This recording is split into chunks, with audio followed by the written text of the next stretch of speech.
आने वो अपने पुराने मित्रों के साथ अपनी मित्रता भी निभा ले और उनको जिता के आगे बढ़ाए। और इसी में वो हम पे ही ब्लेम लगाए, क्योंकि अब हारेंगे तो किसी पे तो ठिकरा फोड़ना पड़ेगा, तो हम पे ठिकरा फोड़े कि इनके चलते हम हार गए। जबकि कहानी क्या है आप देख लीजिएगा, 4 तारीख के सब कुछ को सामने रखेगा। तो इन सब बातों के बीच में मैं आपको ये भी कहना, आज हम अपना एक एजेंडा पॉइंट भी है जो हम आपके सामने रखेंगे कि हमारा विकसित बक्सर और हमारा संकल्प क्या है, जो कि मैं डे 1 से कहता हूँ कि हमारा यहाँ पे आना सिर्फ एकमात्र मकसद लेके आए हैं का, जो कि काफ़ी दिनों से हमें ऐसा महसूस हो रहा था कि कहीं ना कहीं हमारी बात पहुंच नहीं पा रही है जगह पे। तो शुरुआत ऐसा है कि आपको पता है कि जब हमने शुरुआत किया था कि अपनी आईपीएस की नौकरी जब छोड़ के हम आए और यहाँ पे ये था कि टिकट मिलेगा हमें, बट टिकट नहीं मिला, तो लोगों ने एक नैरेटिव स्टार्ट किया कि अब ये हफ्ते भर में चले जाएंगे। फिर लेकिन हम नहीं गए। फिर नैरेटिव शुरू किया गया 15 दिन में चले जाएंगे, इनको ले जाया जाएगा, बट हम नहीं गए। फिर नैरेटिव शुरू किया गया कि इनके लिए कुछ आ रहा है, कहीं बुलावा आ रहा है, कोई आ रहा है लेके चले जाएगा, 30 तारीख होते होते चले जाएंगे, लेकिन हम नहीं गए। फिर नैरेटिव आया, अब देखिए नॉमिनेशन कौन कौन भरता है पहले, उसके बाद बात की जाएगा। तो ये नॉमिनेशन तो पहले भरे, वो नहीं भरेंगे नॉमिनेशन, लेकिन हमने नॉमिनेशन भरा। फिर हुआ कि इनका नॉमिनेशन कैंसिल कर दिया जाएगा, कैंसिल हो जाएगा, ये नैरेटिव चालू किया गया, लेकिन वो भी नहीं हुआ, हमारा नॉमिनेशन एक्सेप्ट हुआ। फिर उसके बाद फिर नया नैरेटिव शुरू किया गया है कि अभी देखते रहिए, धीरे धीरे किसी एक पक्षधार हो जाएंगे, कुछ और बातें करेंगे। तो लेकिन ये भी नहीं हो रहा, मैं अपनी पक्ष रख रहा हूँ, बक्सर का पक्ष रख रहा हूँ।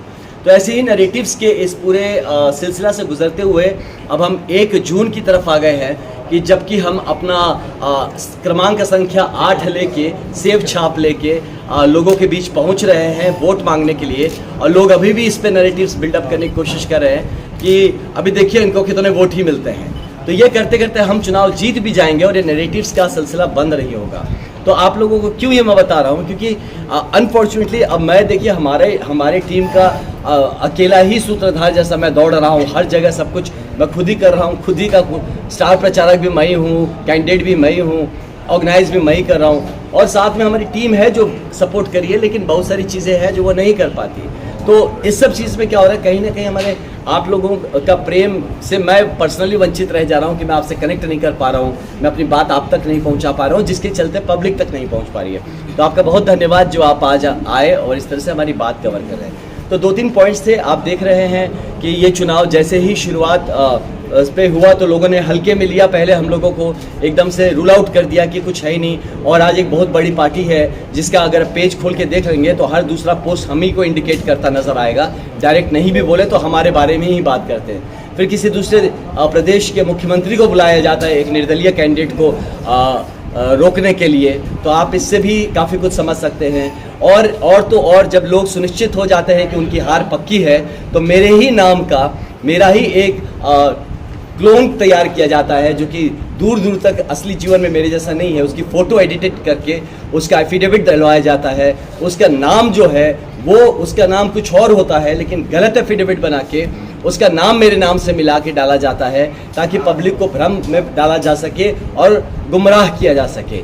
तो इस तरह की हरकतों में जब इतने बड़े दल से आए एक प्रत्याशी करते हैं तो आप ये चीज़ समझ सकते हैं कि उन्होंने अपना हार स्वीकार कर लिया है। अब बस अपनी राजनीतिक करियर को बचाए रखने के लिए उनका मेरा हारना उनके लिए ज़रूरी बन गया है, और इसलिए अब वो भी क्योंकि उनका तो बक्सर से कुछ प्रेम नहीं, तो ज़रूर कैसा चाहेंगे कि बक्सर को एक अच्छा प्रत्याशी ना मिले, एक अच्छा कैंडिडेट ना मिले, और इसी बहाने वो अपने पुराने मित्रों के साथ अपनी मित्रता भी निभा ले और उनको जिता के आगे बढ़ाए।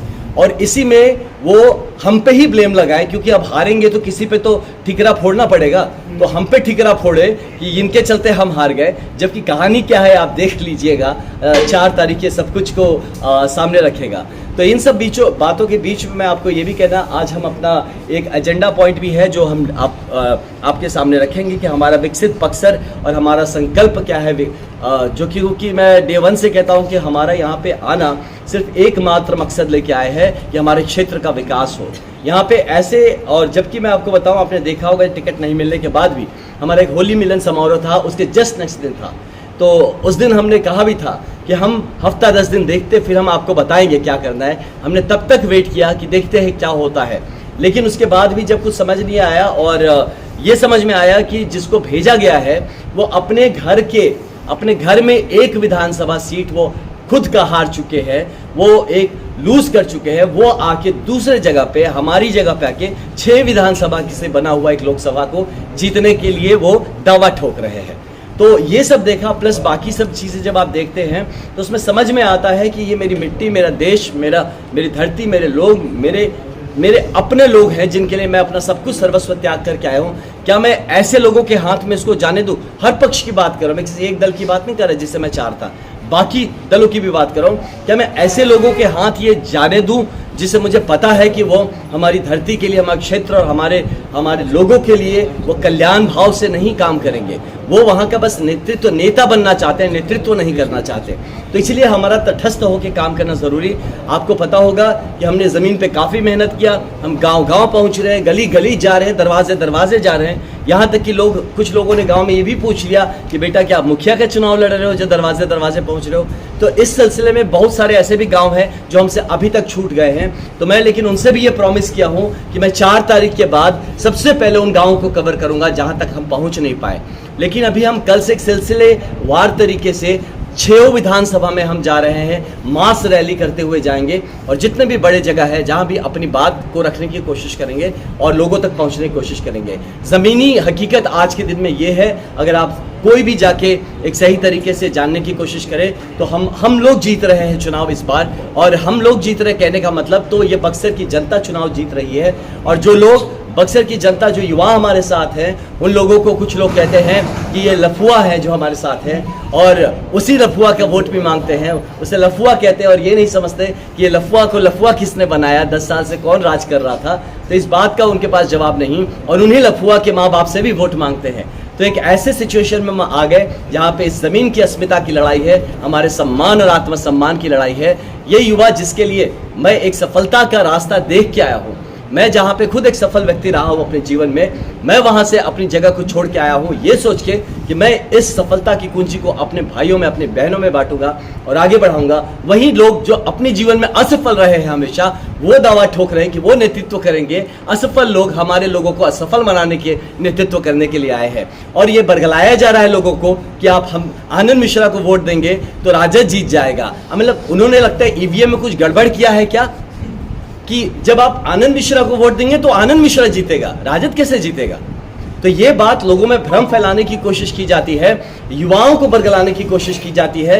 युवाओं को समझते हैं कि ये 100 रुपए दे देंगे, उनको टी शर्ट पहना देंगे, गमछा दे देंगे तो युवा उनके चक्कर में बरगला जाएंगे। ये नहीं समझते कि हर बार जब इलेक्शन आता है, हर बार जब चुनाव आता है, बड़े बड़े लोग आते हैं, बड़े बड़े वादे करते हैं। कई लोग आए करके गए, अभी और कई लोग आएंगे जो ऐसे बड़े बड़े वादे करते हैं। उनके ही पुराने वीडियोस हैं जिसमें वो लोग कहते नजर आएंगे कि हर चुनाव में पॉलिटिकल पार्टीज आके ऐसी बात करती है और वही लोग आके यहाँ पे चुनाव के टाइम पे ऐसी बातें करेंगे। तो पिछले उनसे ये भी पूछने की जरूरत होगी कि पिछले 10 साल से तो आप यहीं थे, तो आपने क्या किया इन 10 सालों में। हमेशा चुनाव के वक्त क्यों आप आके प्रॉमिसेस करते हैं कि अब अगला 5 साल मैं ठीक कर दूंगा। तो इस तरह से ना बरगलाएं। और अंतिम बात करके मैं आपके क्वेश्चंस लूंगा कि ये जैसे बचपन में आपने कहानियां सुनी होंगी ना कि लोगों को डराते थे बच्चों को कि बुढ़िया माई पकड़ के ले जाएगी, बाबा झोला में भर के लेके जाएंगे, वैसे ही आज यहाँ की जनता को और यहाँ के वोटर्स को डराया जा रहा है कि अगर आप हमको वोट नहीं देंगे तो वो आपको लिए बुरा कर देगा, वो आपके लिए गुंडा राज ले आएगा, जंगल राज ले आएगा। अरे भाई साहब, मैं एस्टैब्लिश पुलिस ऑफिसर रहा हूँ, मुझे आने तो दीजिए, मैं देखता हूँ मेरे रहते कौन यहाँ जंगल राज और गुंडा राज लाता है। मुझसे बेहतर सेफ्टी सिक्योरिटी कौन दे सकता है बक्सर के लिए? मुझसे बेहतर कौन वो आदमी होगा जो विकास के लिए एक एजेंडा खड़ा करके और उस पर एग्जीक्यूट करने की भी एबिलिटी रखता होगा? ऐसा कौन प्रत्याशी आज के दिन में है जो लोगों के साथ जमीन पे जाके मिलता है, जमीन पे उनके साथ जुड़ता है और उनकी जमीनी हकीकत को अपनी हकीकत मान के उसके लिए काम करने को तैयार है? कौन सा ऐसा प्रत्याशी है जिसे खुद कुछ नहीं चाहिए, वो अपना सब छोड़ के आया है अपने लोगों के बीच में काम करने के लिए? ऐसे प्रत्याशी को डराने की कोशिश, धमकाने की कोशिश, लोगों को बरगलाने की कोशिश कि आपको हम उठा के लेके जाएंगे, है ना, और आप लफुआ लोगों के साथ घूम रहे हैं और लोग मतलब आप इनको वोट देंगे तो कोई और जीत जाएगा। तो मुझे लगता है ये सरासर ही ये एक गुमराह करने का पॉलिटिक्स है। और यही नहीं, मैंने इस पे भी जो कंप्लेंट डाला है, जो एक मेरे नाम का ही एक बंदा और खड़ा कर दिया गया है जिसने कि अपनी फोटो एडिट की है, मेरे जैसा गमछा बंधवाया गया उसको, उसका हेयर स्टाइल दूर दूर तक मेरे जैसा नहीं, मेरे जैसा एडिट करके हेयर स्टाइल डलवाया गया। मैं मुस्कुराता हूँ तो उसको हंसा के फोटो खींचा गया है। जिस फोटो को आप देखेंगे सामने उन भाई साहब को हंसवा के देख लीजिए, वो शायद हंसना भी ना चाहे, और उसके अलावा आप उनको सामने खड़ा कर लीजिए, वह तस्वीर दो अलग। इस पे मैंने कंप्लेन भी किया है, ECI को भी कॉपी दिया, ऑब्जर्वर को दिया है, कोई एक्शन अभी तक नहीं हुआ है। इसके अलावा मैंने अपने लेवल पे इन्वेस्टिगेशन किया, जिनमें इन भाई साहब का नाम है आनंद कुमार मिश्रा। इनके जो पैन कार्ड के डिटेल्स है, इनकम टैक्स से एक फोन कॉल में आपको मिल जाएगा, वो वेरीफाई करना बहुत मुश्किल काम नहीं है। आपकी जो लोकल इनकम टैक्स ऑफिसर होंगे, इनसे आप वेरीफाई कर लिए, झटके में एक क्लिक पे आपको पता चल जाएगा। लेकिन अभी तक कोई कार्यवाही इस पे नहीं हुई है कि एक आदमी अपना नाम बदल देता है और गलत एफिडेविट डालता है और उस पे वो जाके वो लोगों को, पब्लिक को बरगलाता है। तो क्या ये फ्री एंड फेयर इलेक्शन हो रहा है? क्या इलेक्शन कमीशन ऑफ इंडिया इस बात का संज्ञान ले रहा है? तो ये चीज देखने की बात है। मैं आपको बताऊं, मेरे पास 2 ऐसे मेरे सिपाही मित्र है जो कि कहीं और है, वो फोन करके बोले कि भैया गलती हो गई। मतलब कि क्या गलती हो गई?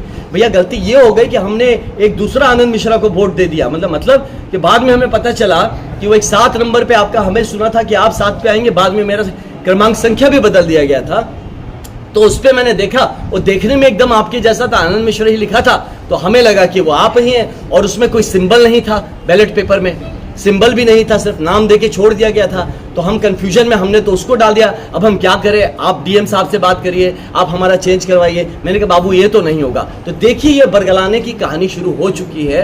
पढ़े लिखे लोग भी इसमें कंफ्यूज हो रहे हैं। आप सोचिए कि यहाँ की जनता को क्या अपनी एक सच्चाई से और फ्री एंड फेयर इलेक्शन का हक नहीं बनता है? तो इस तरह का इलेक्शन होगा हमारे देश में, जहाँ की एक इलेक्शन मतलब एक चुनाव लड़ना मेरा मौलिक अधिकार है, एक लोकतांत्रिक अधिकार है। आप हमें रोकने की कोशिश करते हैं और लोगों को झूठ और फरेब के बेसिस पे आप बरगलाते हैं। तो एक ऐसे प्रत्याशी आते हैं महाशय जो खुद हार चुके हैं और अपनी साख बचाने के लिए एक यहीं के बेटे को, यहीं के भाई को, यही का जो शायद आज के दिन में सबसे योग्य प्रत्याशी रहा है, उसको भी गिराने की कोशिश करते हैं। तो आप ये जनता के सामने समक्ष है कि जब एक आदमी बाहर से आता है, उसकी सहानुभूति नहीं होती उस जगह के लिए और उसकी सेंसिटिविटी 0 होती है उस जगह के लिए, जहाँ की जगह के कल्याण के लिए नहीं, वो अपने कल्याण के लिए आया होता है।